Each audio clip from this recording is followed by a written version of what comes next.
Miles Davis is frightening. What did Cicely Tyson see in that ninja? And then why was she with him? Cicely Tyson is a God-fearing, Tyler Perry-loving woman. The hell is she doing with that Miles Davis? Oh, my life,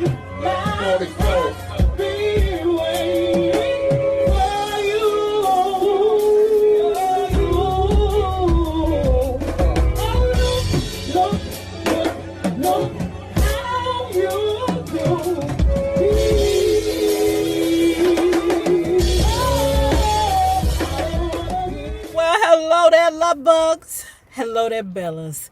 If you have not already done so, please remember to like, share, tell a friend, to tell a friend, to tell a friend about us. Subscribe and tip your favorite narrator via Cash App at $NAROB on YouTube. And if you are not already a part of this book club, please hit the Patreon link below and or the join button here on the YouTube, and for a small monthly fee of $5, you babies. Yes, you can be privy to all the shenanigans before the YouTube gets it, if the YouTube gets it. Now, baby, let's continue reading Brother Ray. Y'all like my readers? These my Jeffrey Dahmer readers. Now, I ain't finna drag nobody to my refrigerator and freeze their brains and stuff like that. But I'm just saying. Sometimes I think I made it because I was stupid. I just didn't know any better than to keep at it. This single act, for example, was probably something I shouldn't have done until much later. I had a secure gig with Lowell, and there was no way I could tell how I was going to do alone. But I loved the idea of working for myself. And being pig-headed, I figured I could now lead my own life with no questions asked. I'd never give such advice to anyone else. In fact, I always say that you shouldn't haul off and cuss out your landlord until you're sure you have another place to go. The landlord might put your ass on the street. Nowadays, I don't know what he talking about, but nowadays you can cuss your landlord out 50 ways from up and down. Well, the leasing office, because people always cussing out the leasing office. Leasing office, bitch, kiss my ass.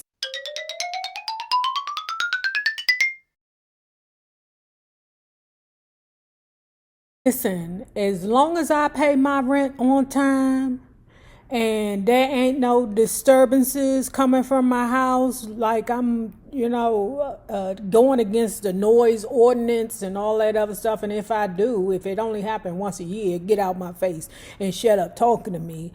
I hooked up with the Billy Shaw Agency in New York in 51 or 52.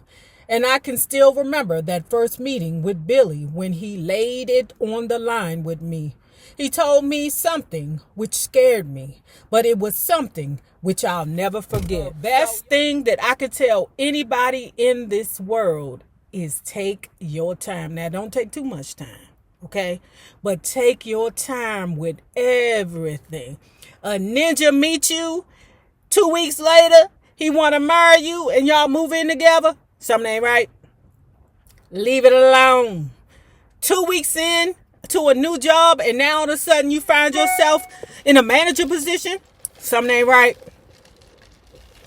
What happened to the old manager?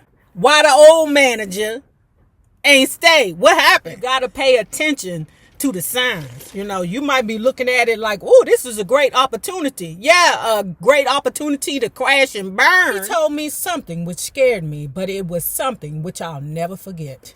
Look, kid, anytime the Shaw Agency doesn't fulfill its duties towards you, you don't need the Shaw Agency. But anytime you don't perform for us, we don't need you. That's the realest shiz I've ever heard. This was some pretty cold-blooded shiz. Baby, the world is cold-blooded. This was some pretty cold-blooded shiz. I was only 21 or 22 then, and the business world was all so new and strange to me. But I loved hearing it. I understood right off the bat that the man was talking truthfully. This is what I wish Berry the Gordy would have did. And then you wouldn't have so many Motown artists looking at Berry the Gordy like their whole world has been crushed because their record daddy didn't pay them. They trusted that man like he was their daddy, and he nurtured it. He wanted them to believe that Motown got you, Big Papa got you, when in reality, it's business. That's why them people from Motown was so confused. Berry Gordy treated them like family in their face, but behind their back, he was moving like business. And I respect the man saying, hey, if you can't do for me, then we can't do for you. And vice versa. Let's respect that. I respect it. I wouldn't want to characterize my relationship with the Shaw Agency as all business. Far from it.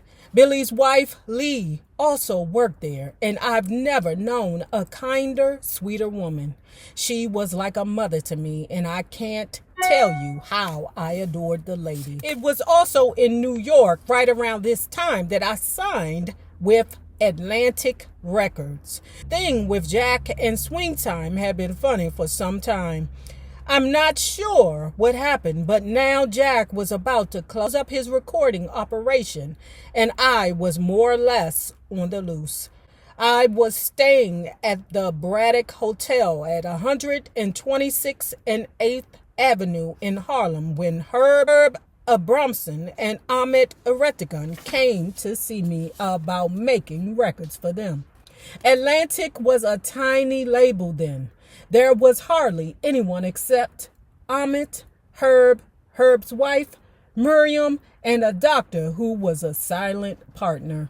I can't remember the terms, if there were any, and I can't remember the details. I was just happy to have someone else interested in letting me record. There wasn't much to talk about. They must have heard a couple of my things. Maybe, baby, let me hold your hand, or kiss of me, baby. And now they wanted me to sing for them. The relationship with Atlantic proved to be one of the happiest in my life. They were people who understood me, and what we had was much, much more than a business agreement. Later in 1952, a couple of times in 53, I cut my first records for Atlantic, but I still didn't have my own band yet, and most of the songs and charts were not mine. Jesse Stone, who worked for Atlantic, wrote the arrangements.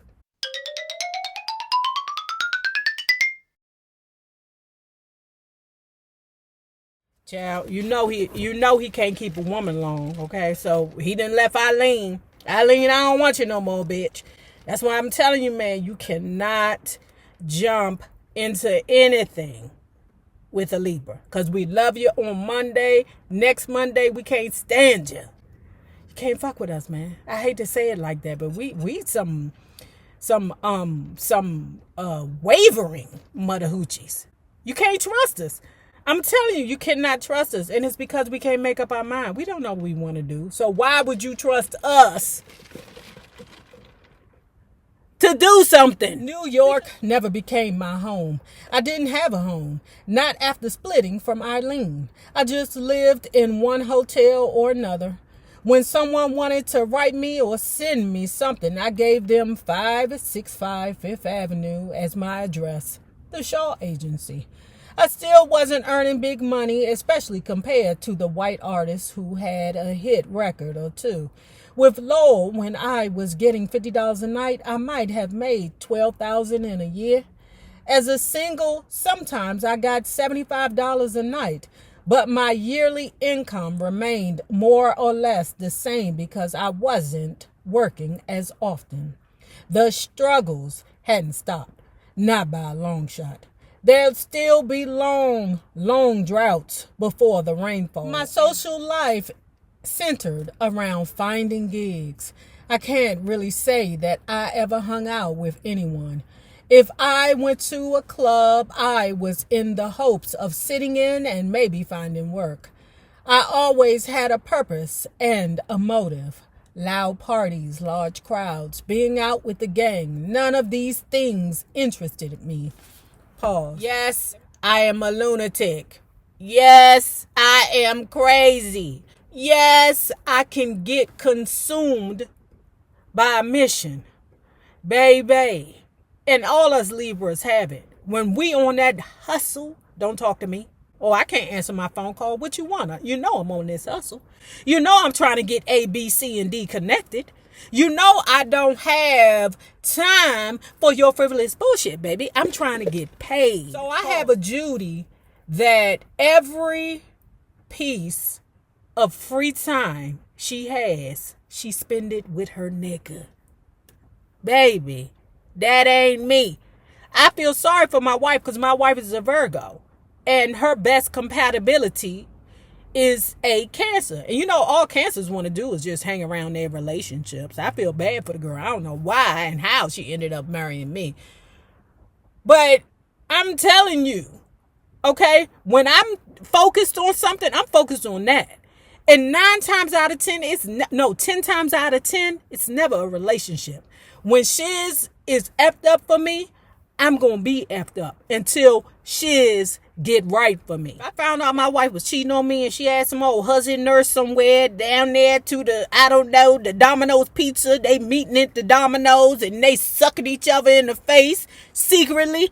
If I found out, let me tell you what I would do. When I say I would get my money up, I mean it. I would give them mother hunchies more time to suck each other's face down there at the Domino's. Because I will be somewhere getting my money up. I ain't got time to be crying about no bull daggers sucking each other's face in front of the Domino's. Let me get to the money. Fuck all that. Y'all crazy. Of all the people I've met in my life, I'd have to struggle hard to find 5. I'd call my friends, people I can really count on. And that's my doing. I'm just not the type to have scores of long-lasting, intimate friendship because they can't trust your ass. They can't trust you. You put them in compromising positions. Remember the dude, Doug, that was his friend? Doug almost took a jab, or stab for you. Fox around here looking for his woman and Doug looking Fox in the face saying your woman ain't here. And all the while, Raider Charles is in the bedroom with Fox's wife. And Doug looking at him saying, I ain't seen your wife. Knowing that Fox is a stabber. I wouldn't want to be your friend because you'll get a nigga killed. That's the kind of ninja that will get you killed. And I don't need no friends like that. Touring the country and playing singles had its nice moments. The grind was wicked. The drives endless. But there were also some laughs and pleasures.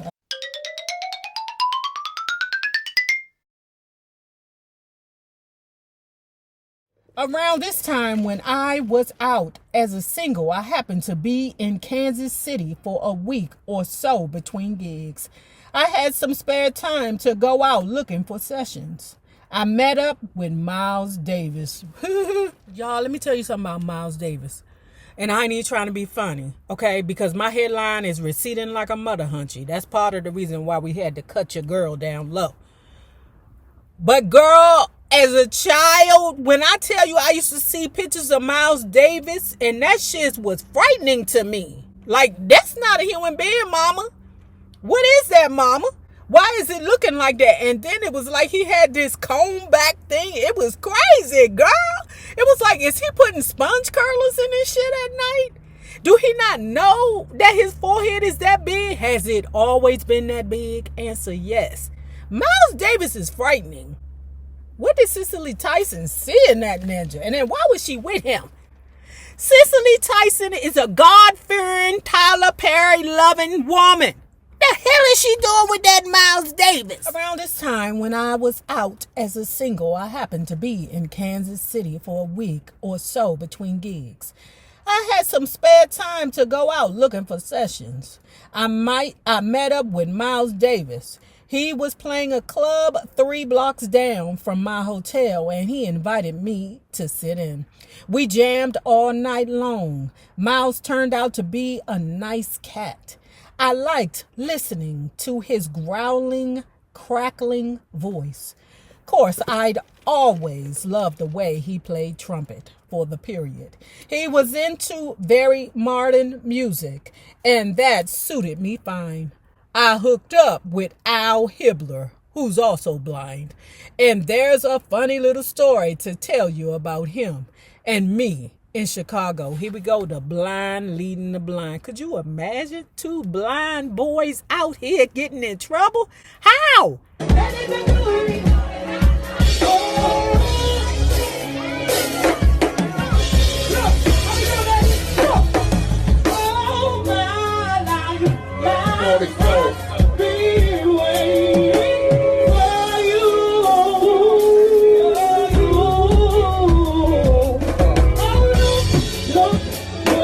No.